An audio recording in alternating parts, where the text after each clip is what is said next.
City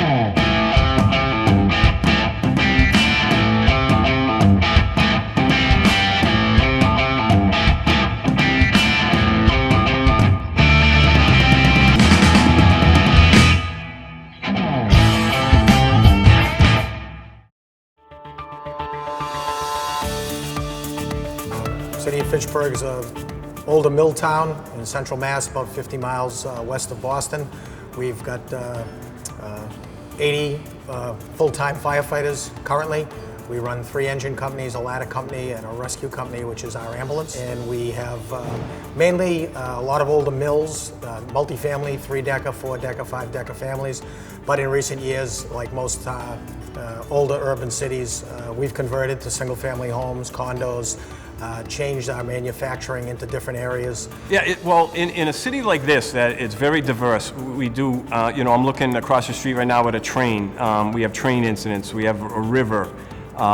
Several different types of buildings that we have structure fires in. We try to stay progressive and learn and take classes, whether it's trench rescue, scuba rescue, high-angle rescue, which guys are getting into now. You can't be one-dimensional and think that we're just going to go to structure fires, because that's not the way it works. The topography of Fitchburg is very steep. We have 9 different hills in the city.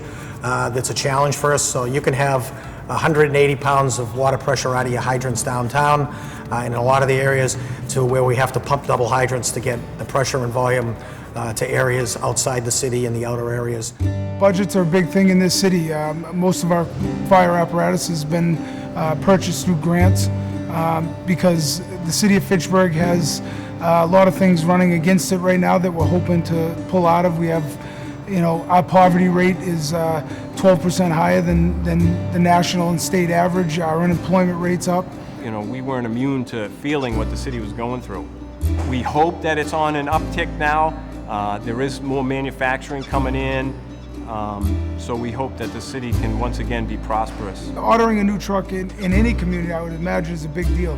Here more so, because like we said, the dollar amount is so important. We don't have free money to just purchase a vehicle every 15 years. Say we'd like to think that, but it doesn't happen.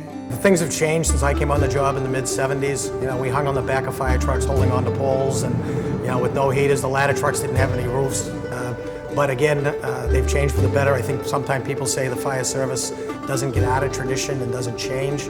We absolutely change. That's kind of why I leave the designing and speccing the new trucks up to the younger people, the guys coming on the job today. They're riding them, they're using the equipment, and they do a great job at speccing them out.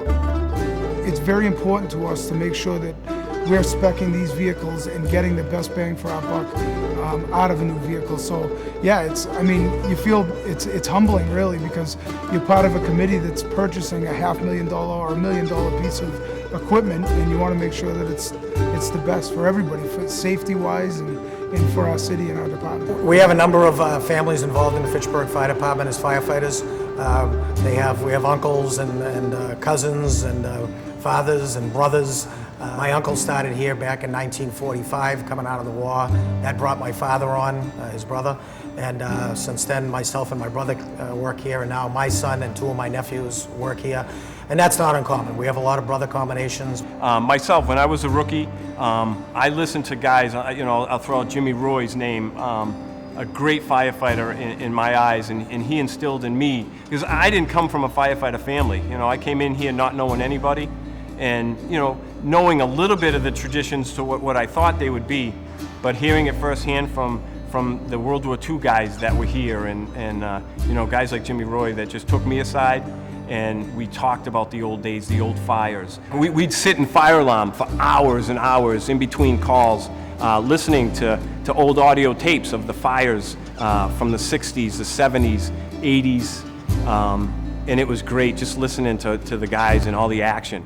The toughest part is always loss of life, no question about it. Whether it's in a fire, whether it's in a tragic accident, or whether it's somebody that dropped dead of a heart attack on the street and we weren't able to revive them. But above and beyond that, loss of a firefighter really hits home. For me, it's something that you don't forget, and you'll carry it with you forever.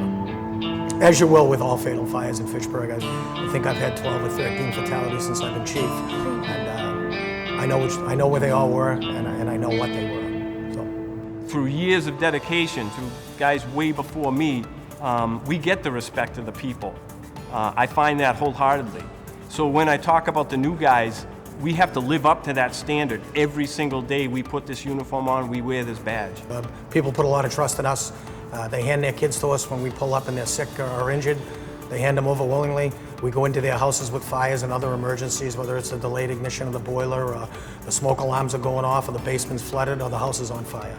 They let us walk in their house when no one's in there, their personal belongings. We need to be held to a higher standard and make sure that those people's trust in us is warranted.